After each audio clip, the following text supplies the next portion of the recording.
മൂന്നന്റെ വീട്ടിലേക്കാണോ? ഞാൻ ഡ്രോപ്പ് ചെയ്യാം. വേണ്ട, മൂന്നൻ കുറച്ചു കഴിഞ്ഞാൽ എത്തും. ഇല്ല, അവനിന്ന് കോടതിയിൽ ഭയങ്കര തിരക്കാണെന്ന് അവൻ പറഞ്ഞു. ആണോ? സാരമില്ല, ഞാനൊരു ഓട്ടോ വിളിച്ചു പോയിക്കോളാം.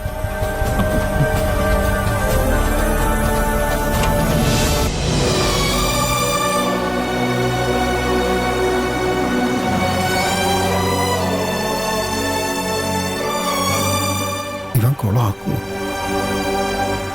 മഞ്ജു, എന്തിനാ എത്ര അകൽച്ച കാണിക്കുന്നേ? ഞാൻ നിന്റെ ഭർത്താവല്ലേ? ആ ഒരു ചിന്ത ഗിരിയേട്ടൻ ഉണ്ടായിരുന്നെങ്കിൽ നമുക്കിങ്ങനെ സംസാരിക്കേണ്ട ഒരു സാഹചര്യം ഉണ്ടാവില്ലായിരുന്നു.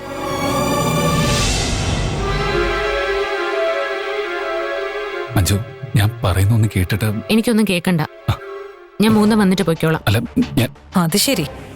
അപ്പൊ ഗിരിയേട്ടനെ ചാക്കിട്ട് പിടിക്കാനാണല്ലേ ഇവളുടെ പരിപാടി? ശരിയാക്കി തരാം. മഞ്ജു, എനിക്കൊരു തെറ്റ് പറ്റിയെന്ന് ഞാൻ അംഗീകരിക്കുന്നു. അങ്ങനെ അംഗീകരിച്ചുകൊണ്ട് പ്രത്യേകിച്ച് കാര്യമൊന്നുമില്ല. എനിക്ക് ഗിരിയേട്ടനോട് ഒരിക്കലും ക്ഷമിക്കാൻ കഴിയില്ല. ഇതിനെക്കുറിച്ച് കൂടുതലൊന്നും സംസാരിക്കാൻ എനിക്ക് താല്പര്യമില്ല. ഗിരിയേട്ടൻ ശരിയെന്ന് തോന്നുന്നത് ഗിരിയേട്ടൻ ചെയ്തു. ഞാൻ അതിനെ ചോദ്യം ചെയ്യുന്നില്ല. എന്റെ വഴിക്ക് ഗിരിയേട്ടൻ വരാതിരുന്നാൽ മാത്രം മതി. ഗിരിയേട്ടാ